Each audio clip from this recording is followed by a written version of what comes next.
the idea that you're making yourself the center of it all, as opposed to the community or the family, that doesn't seem to figure.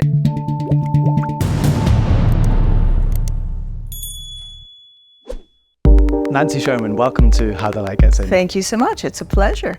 Absolute pleasure. So let's start with an easy question. What is Stoicism? Oh, you think that's easy? Okay, Stoicism is an ancient Greco-Roman philosophy. Think about it around the time Aristotle dies, maybe 323 is his death date. And while the Stoics may not have read Aristotle, he was in the air, at least. His ideas were in the air. And amongst his ideas are that happiness depends on external goods as well as internal goods, your virtue. But virtue is the dominant good and the regulative good. Whether or not the Stoics were familiar per se with that idea, they definitely wanted to think about Stoicism as Socrates did, which is virtue is sufficient for happiness. And all those external goods derail the stability of your happiness or flourishing. The Greek word is eudaimonia. And that means that you have to develop certain kinds of habits and practices and guidelines for living that would be able to distance you or put a buffer between you and the outside world and what it can do to upset your plans, bring about great loss. And your normal reactions would be grief, frustration, anger, and they try to get you to figure out how you might cushion yourself to some degree. So they have meditative methods. But it's still in the larger tradition of virtue is the dominant part of happiness, but they really return to an older position that Socrates had put forth, that it's sufficient. Now that sounds crazy in some ways. How could you just be virtuous and endure war, pestilence, the death of or predeceased children? And so they have to really toughen you up, retreat to the inner citadel, you might say. Think of self-mastery, and freedom is really being inside. So the Stoics spanned the Greek world. There was this guy, Zeno of Citium, who got wrecked in a boat wreck, finds himself ashore in Athens, no longer the dye merchant he wanted to be, or he was still, but there were a lot of ideas in the marketplace, not so different from what's happening here at Hay at the festival. And he got interested, and he started doing philosophy at one of the many, many stoas or colonnades in Greece and Athens, and it was called the painted stoa, the stoa poikile. And he had two students, or in succession, a guy named Cleanthes and another person named Chrysippus. They were quite massively impressive in their output. We don't have it all. And then the real transition came with the Romans. You know, there was a street philosophy, the philosophy of households, the philosophy of politics in many ways, and so, but also but for everyone, including slaves or enslaved folks. As an Epictetus, he was an enslaved person who really thought that if you could be in control of yourself, then that is what will be sufficient for happiness. In control, but also practicing the virtues. And then after Epictetus, there were others. Marcus Aurelius, an emperor, was very influenced by him or had heard of him and started practicing. And Seneca, of course, the court minister of Nero, an amazing man of letters. Sure, thank you. And I think you've argued that Stoicism is often misunderstood by popularizers today. What kind of misunderstandings are people often making? So people often think of Stoicism, A, as self-help, and B, as self-help that builds true grit, inner grit. The idea of a kind of resilience that's go it alone. So it's sort of highly individualistic, but also a sense of self-centered, me, a very sort of, it's my project and my pursuit. And the pursuit of happiness is mine. And so that really, I think, misunderstands some major elements of Stoicism. Stoicism inherits from this character, really funny character, an anti-conventionalist, Diogenes, the cynic, that you're a citizen of everywhere, nowhere. You're a global citizen, and the term was citizen of the universe, hence cosmopolitan, polites of cosmo, a citizen of the globe, you might say. And Marcus plays up on that deal. So here he is on the Danube. There's the wars against the Germanic tribes are raging, 8 years on the battlefield. We're pretty sure there's a pestilence, the Antonine pestilence, a plague. He's probably sick. And he writes every morning. He's a bad sleeper. He writes to myself, to oneself. And they're jottings. It's nothing systematic. Philosophers often say, really? My students say, really? This is not systematic stuff. It's jottings, diary jottings. And amongst them is this thought that runs through not only we're citizens of the universe, but we have to be at home in the world. And one way we're at home in the world is this way. He says, if you've ever seen a head and a hand and a foot separated from the trunk of the body, you'll know what we make of ourselves if we cut ourselves off from each other. And I've always thought the battlefield detritus is on his mind. It's a very graphic image. And there's a sense that he's appreciating the social bond and the mutual supports. I mean, he commands an empire's army, and so he's got to know what troop movements look like, how to march the troops in cadres, etc. So that's one. There's another lesser-known guy named Heracles, and he says, imagine concentric circles, and the self is in the center. Your job is to zealously transfer the outer rings to the inner rings with that kind of commitment, so that first it's kith and kin, and then it's tribes, and then it's perhaps the city itself, and then you go beyond.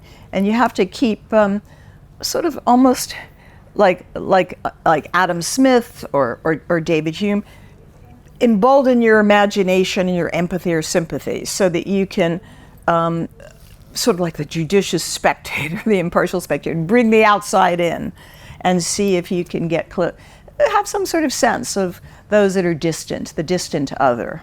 Extend your circles. And Seneca himself, he writes these letters to this junior civil servant, you might say, Lucilius. We don't know if we think the letters probably were never sent out. They probably return letters never received, but it was an epistolary literary form. And he's constantly saying, I can't wait to get your letter. I hope you got mine. And then he says, I'm the doctor, as well as the patient. They're doctors of the soul.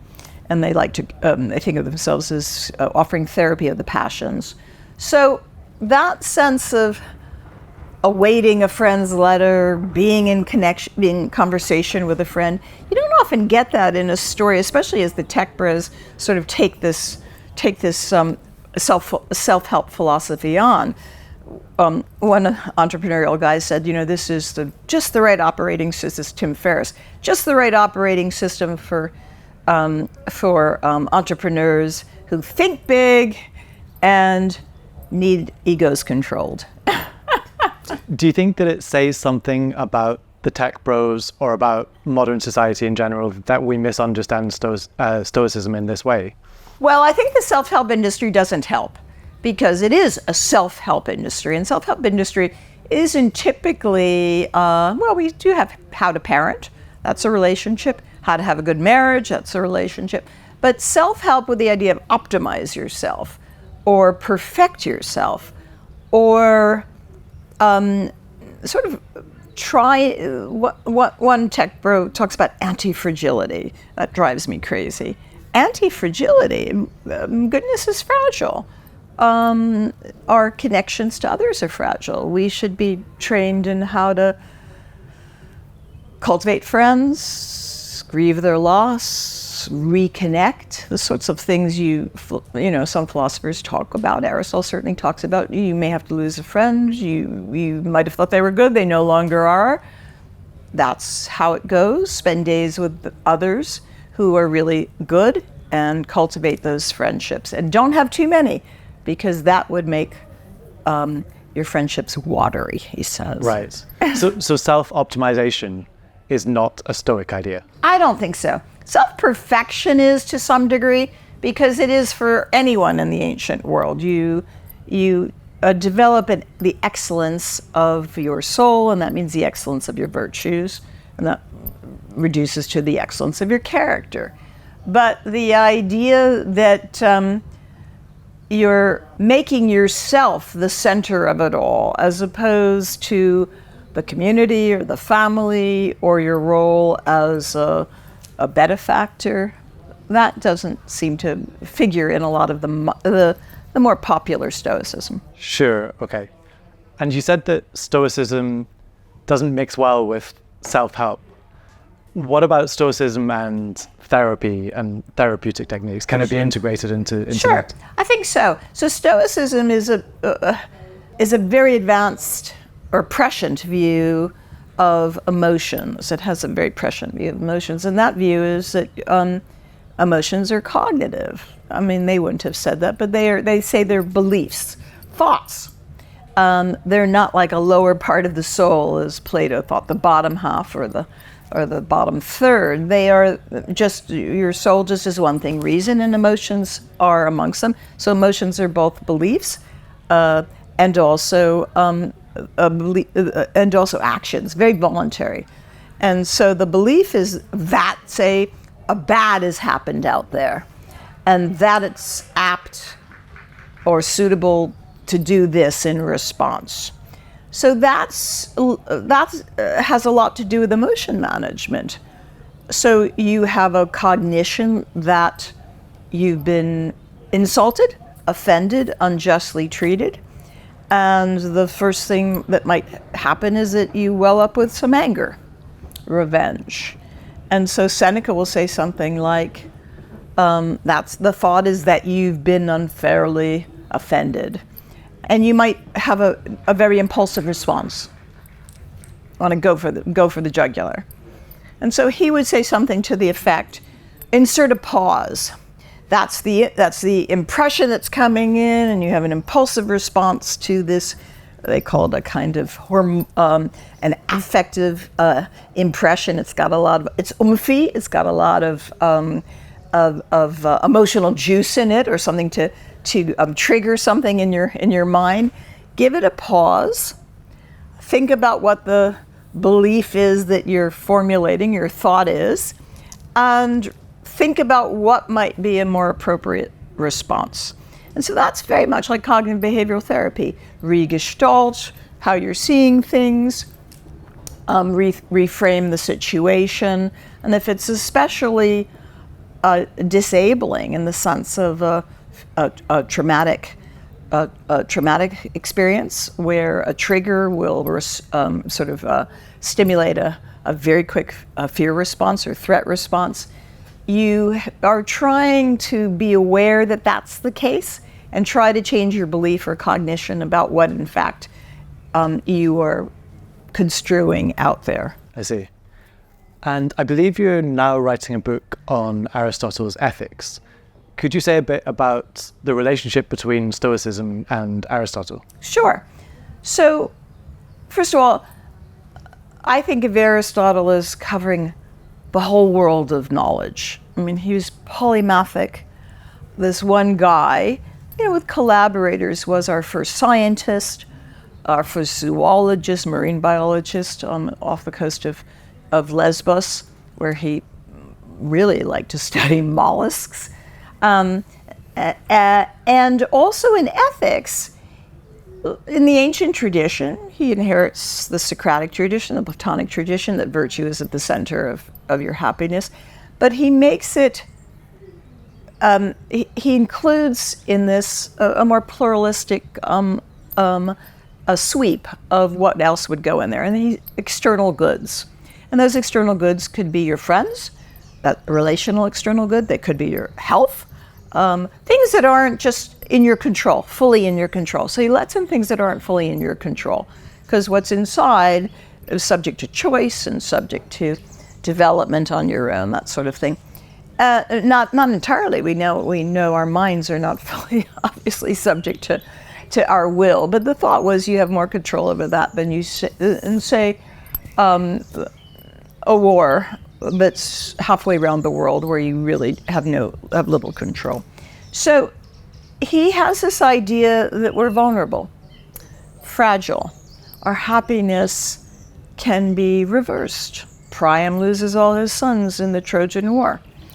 Sure, you don't want your honor and your happiness to depend on things outside. I mean, look, Agamemnon lost his honor because someone stole his war bride, and he's raging. Well, you don't want that. We don't have that view of honor. Honor is you're worthy of it, and so the real source of it is your own virtue. That said, he does think that you've got to, that you might break, that there could be conditions in which you lose your happiness to some degree. So he might be reluctant to say your character's vulnerable, or a good character's vulnerable, but he certainly would say you could lose your happiness. And that's a very different stance. So I'm sort of working on this in a book called How to Have a Soul, what Aristotle teaches us about happiness. And I worked on Aristotle's ethics. My PhD was on that. So it's going back to a first love. And I think a very rich story.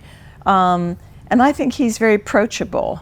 He doesn't have one-line zingers in the way Epictetus does that can be populated online, you might say. But I think he's a very rich philosopher and of staggering genius. Yep. What led you to study Aristotle for your PhD? Well, that's a very good question. I had been interested in virtue when I studied here. I studied in the UK in Edinburgh. And then when I went back to do my PhD, I was working both with Martha Nussbaum and John Rawls. And Rawls at the time was really very interested in the history of philosophy, history of moral philosophy, though known for a theory of justice that came out in 1971. But he was rediscovering Kant, Kant's ethics, trying to put a spin on it that wasn't just a kind of R.M. Hare rule theorist of a sort. And Nussbaum was really, I think, through working with Bernard Williams, was talking a lot about fragility. Her own earlier book was called, one of her second books maybe, Fragility of Goodness. And so I got fascinated by this and ended up working on moral habituation. That was the subject of my dissertation. So it's a long love affair, but I think I actually started studying Aristotle when I was an undergraduate. I had an absolutely mesmerizing teacher named Aryeh Kosmin, who fell in love with metaphysics, zeta, and substance, and I was a Bryn Mawr Haverford undergraduate, and that sort of sealed it for me. I see. And what about Stoicism? What led you to start studying Stoicism? So Stoicism came in a different direction. I hadn't really been working on it at all as a scholar. And then two things happened. One, in the mid-90s, I got called up into the Naval Academy in the States, in Annapolis, Maryland. There was a big cheating scandal, and they knew I worked on ethics. I was at Georgetown at the time, and still am, actually. And they said, could you stand up a course, like in snap, in a week, that helps us with 133 midshipmen that are suspected of violating an exam? And so I did, and then it led to being at the Naval Academy for 3 years. And when I started teaching a full-fledged course, and it wasn't chronological in the history of moral philosophy, when I got to the Stoics toward the end of the course, everyone had arrived. This was their philosophy. Stoicism was the military's philosophy. One of their own, a guy named Admiral Jim Stockdale, had sort of memorized Epictetus, in Caribbean as a naval officer, and he was the senior POW in what was known as the Hanoi Hilton, the North Vietnamese prison. And I had interviewed him several times before he died, and I knew that his teachings just resonated with everyone in the military, especially the Navy, because he was himself a naval officer. He served alongside John McCain. They were prisoners together for years. And the idea of suck it up and truck on, that is a military phrase that I heard the first day I arrived at the academy, or embrace the suck. Not very elegant or eloquent. And I also have a clinical psychology background. And I thought, this is really worrisome. Here are these guys preparing for war. The first Gulf War was just over at that time. But I thought, they're going to war and they're going to be as brittle as possible. I mean, they learn how to be in cadres. They depend on each other. They never leave a fallen buddy behind. All of this, and yet they're talking about inner grit, tough it up at all costs.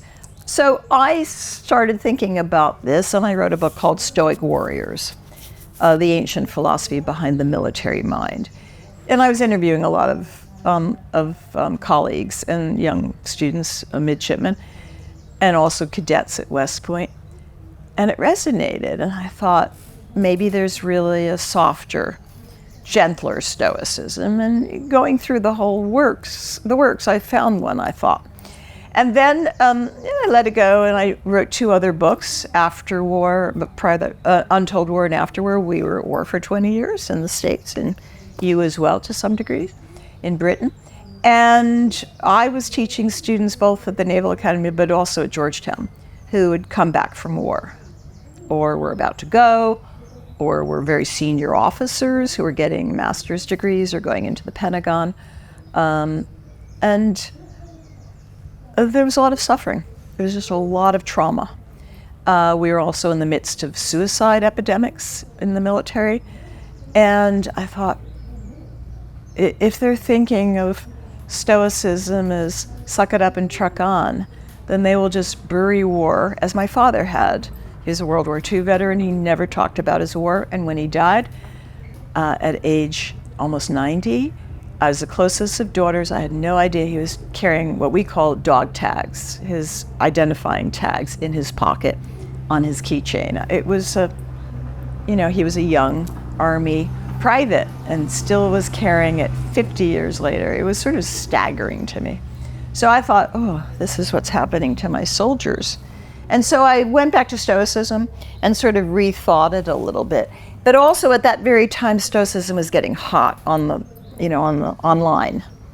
And it was becoming what we were speaking of before, a kind of anti-fragility self-help. And I worried a lot because I was seeing people who were whistleblowers. I had a really, really close mentee with PhD in philosophy from Michigan who blew a whistle on torture and was betrayed afterwards, a lot of moral betrayal. And I advocated for him for years. Eventually, he fell through the cracks of the psychiatric system in the States. But, it was too dear to my heart to let it go. Well, thank you very much. Thank you so much. That was just a great interview. I really appreciate it. Thank you. You.